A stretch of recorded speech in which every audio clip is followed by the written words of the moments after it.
I should have known something was off the moment I saw him in person. His profile pictures showed a clean-cut guy with a charming smile, but the man standing before me was different. His smile stretched a little too wide. His eyes held a strange, unreadable glint, and his clothes looked like they'd been slept in. Still, I ignored my gut. Maybe I was just nervous. First dates are always weird, right? We met at a quiet little restaurant, one I chose specifically because it was public. But from the moment we sat down, the air felt heavy, like the oxygen had been sucked out of the room. His fingers drummed against the table in an erratic rhythm. His gaze never left me, not once, not even when the waitress took our order. Then he said something that made my stomach drop. "I love how you sleep on your right side. It's cute." I froze. My mind raced. I had never told him that. There was nothing on my profile that mentioned my sleeping habits. I laughed nervously. "How would you know that?" His lips curled into that same eerie smile. "I pay attention." The rest of the date was a blur. I barely touched my food, my heart hammering in my chest. Every fiber of my being screamed at me to leave, but I forced myself to stay calm. If he had been watching me, if he knew where I lived, I couldn't risk setting him off. After what felt like an eternity, I excused myself to the bathroom and texted my best friend, telling her to call me with an emergency. She did, loudly. I grabbed my coat, apologized for cutting the night short, and practically ran out the door. I thought I was safe. Until I got home. My apartment was dark, just as I had left it, but something felt wrong. The air smelled different, like sweat and something rotting. My hands trembled as I turned on the lights. That's when I saw it. On my bed, perfectly placed in the center of my pillow, was a single Polaroid. It was me, asleep. I don't remember screaming, but my neighbors said they heard it.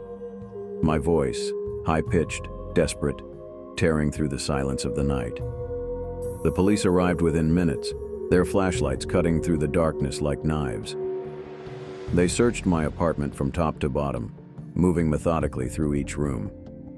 But they found nothing. No signs of forced entry, no fingerprints on the window ledges or the door handles, no broken locks, just the photo. They tried to reassure me. "It's probably just a sick prank," one officer suggested, his voice hollow. But I saw the uncertainty in his eyes. They weren't so sure themselves. They told me they'd check in later, but deep down I knew. They weren't looking for the right answers.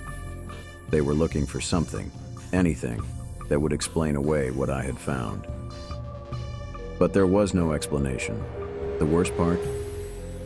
His dating profile disappeared the very next day. Gone. No name, no messages, no trace of our conversations, our exchanges. Like it had been wiped clean from the face of the internet, as if he had never existed at all. I checked repeatedly, hoping to find some clue, some detail I had missed. But each search returned only a blank page. It was as though his entire presence had been erased from the world. I wish that had been the end of it. But the truth is, the terror only grew after that night. Every time I tried to sleep, I felt his eyes on me. It wasn't just paranoia. It was something deeper, something almost tangible. A heavy pressure in the room, like someone was standing just behind me, waiting for me to look back. And sometimes when I woke in the dead of night, gasping for breath, I would hear something I couldn't explain. A soft, steady breath, as if someone were beside my bed watching me sleep. I would turn around, hoping to catch a glimpse of someone, anything, but no one was ever there. The room remained empty, silent, save for the beating of my own heart in my ears. The fear wasn't just in the dark corners of my mind anymore. It was in the very air I breathed, the walls of my apartment, the silence that crept in at night. I started locking every door and window at night, but the feeling didn't go away. Maybe I'll move. Maybe I'll never sleep again. Maybe I'll start over in a new place, a new city, far away from all of this. But the truth is, no matter where I go, I'll never be free of that photo. I'll never be free of the feeling that he's still out there, watching, waiting for the right moment to step back into my life. If you ever get a strange feeling about someone online, trust it. Listen to that gut instinct.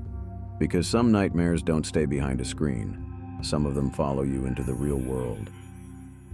If you want to hear more chilling stories like this one, subscribe now. Because the real horror, it's closer than you think.